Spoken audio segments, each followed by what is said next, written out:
Hello, I am Frank Shumper, and I'm your host of Reid on the Record podcast.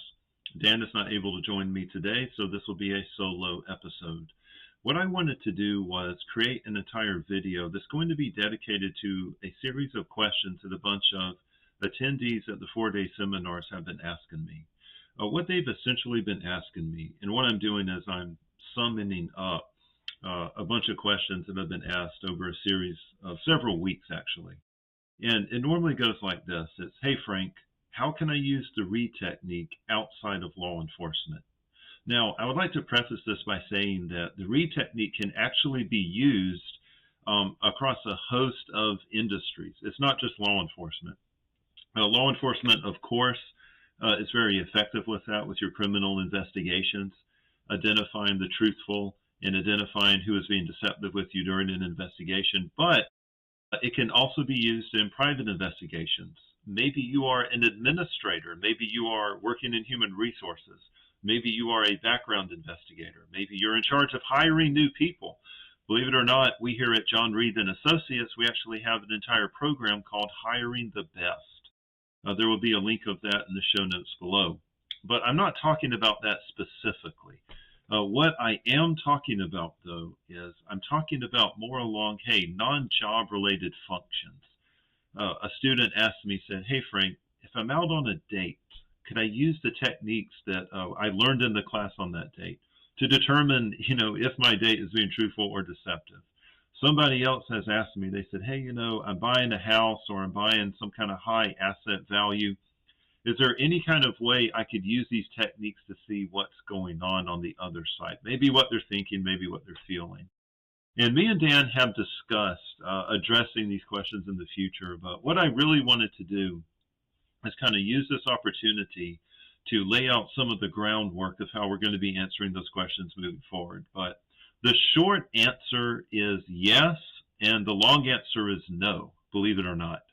So the Reid technique of interviewing and interrogation, this is really an ecosystem.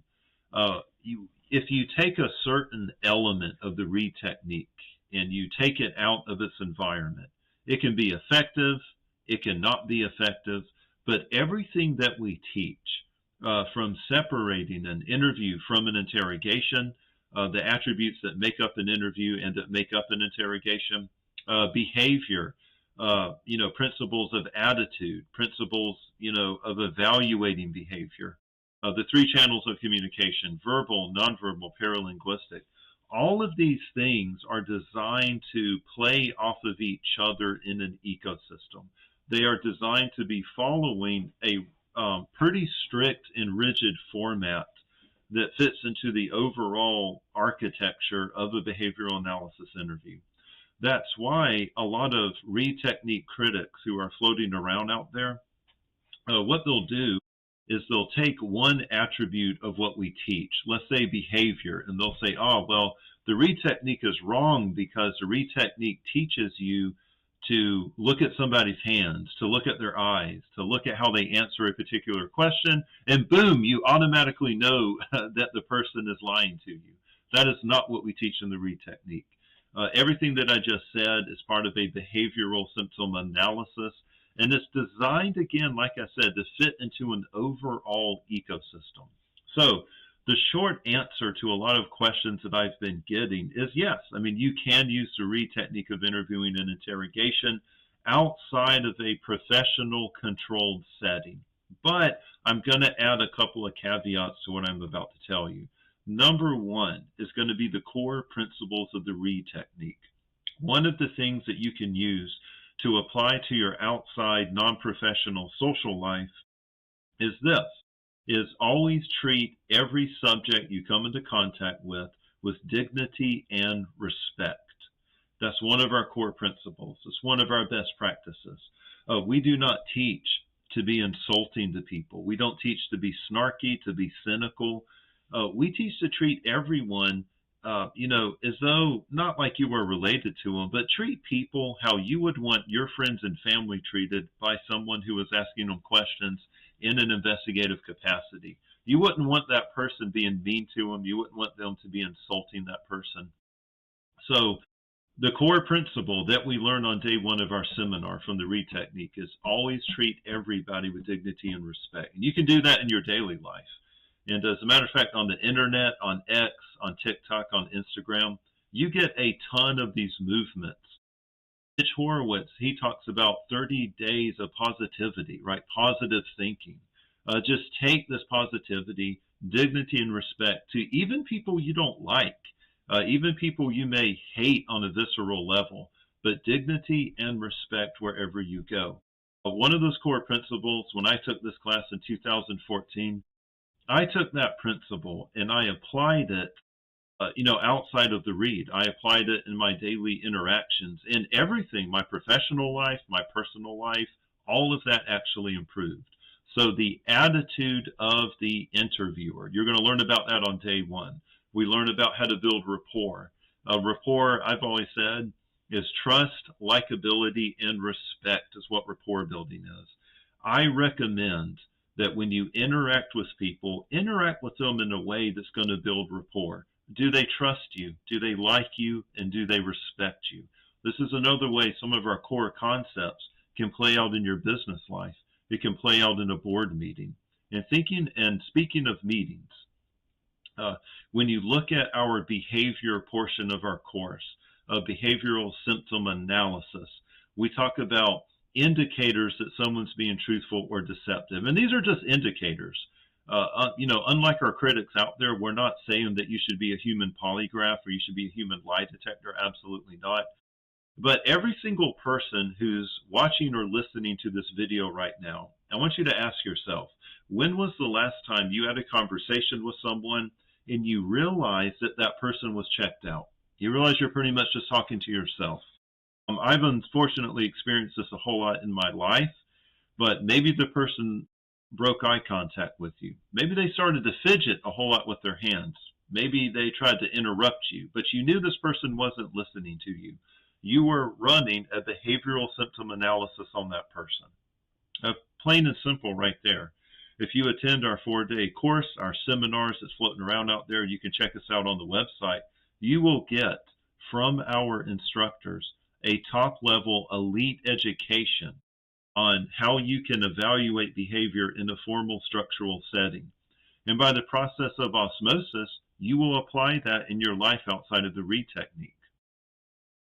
So the third thing that I'm going to say is this. I get asked all the time by people. They say, oh, Frank, you were an interrogator. You're a John Reid and Associates instructor. Give us some quick tips on how to tell if somebody's lying.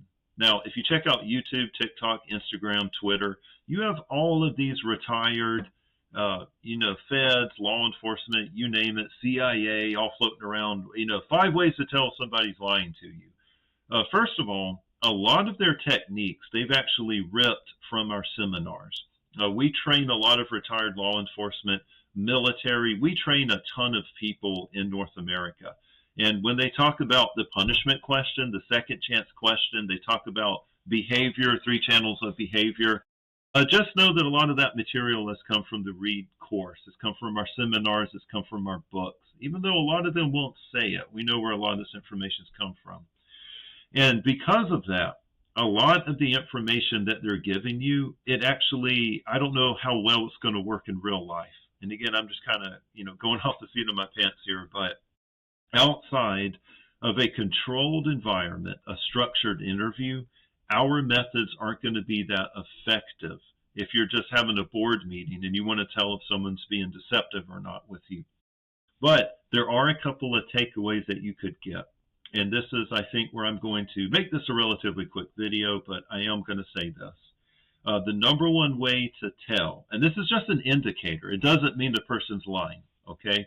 Maybe they have something else going on. But when you ask somebody a direct question, do they provide to you a direct answer?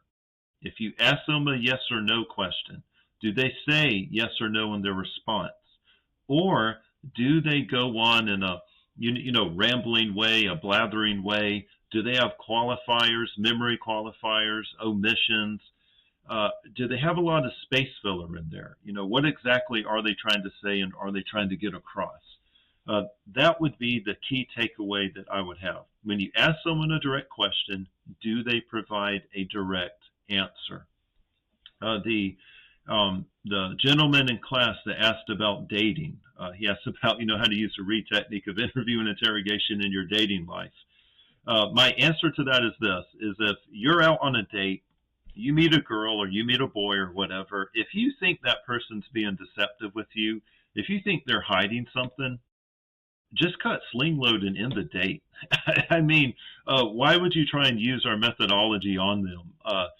First of all, your methodology is not respecting their dignity as a person. I mean, I wouldn't want to interrogate, you wouldn't want to interrogate your date or anything like that.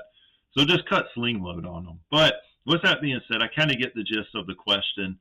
My thing that I would recommend is just ask direct questions. Do they provide you evasions? And I can't even think of an example. I've never been in a situation like that. But just ask them a series of direct questions. Be nice about it. Don't be a big asshole. Just a nice series of direct questions for your date. Do they answer in a direct manner that is clear and concise? Yes or no? And ask yourself, has this person answered my question? Or has the person answered a question that I didn't ask in the first place? That's what I would do. Another question I've got is, well, Frank, how can I use the Reid technique of interview interrogation? Is, let's say I'm in a board meeting. Okay, I've got a big board meeting where I'm in a conference, and I want to know if people are listening to what I say. And the answer to that question again is, hey, we are designed to elicit the truth out of the subject to identify, the innocent, or to eliminate the innocent and identify the guilty. That is what our function is.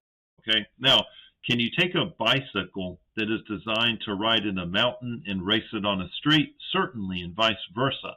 But is it going to function as effectively in an uncontrolled environment like that? The answer is, I don't know. I've never tried it like that.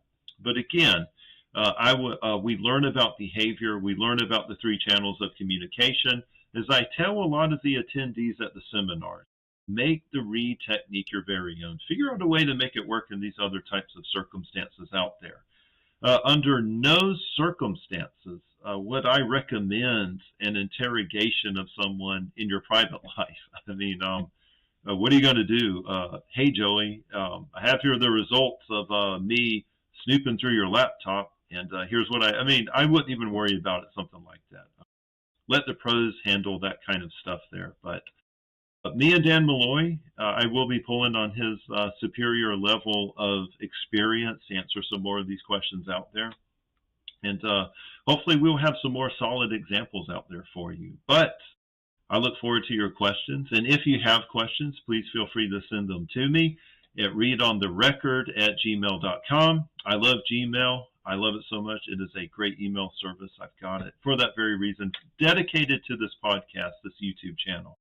And if you are watching us, if you made it all the way through to this point, if you could do me a big favor, hit that like and subscribe button. It really helps the YouTube algorithm know that we are in existence. Thank you.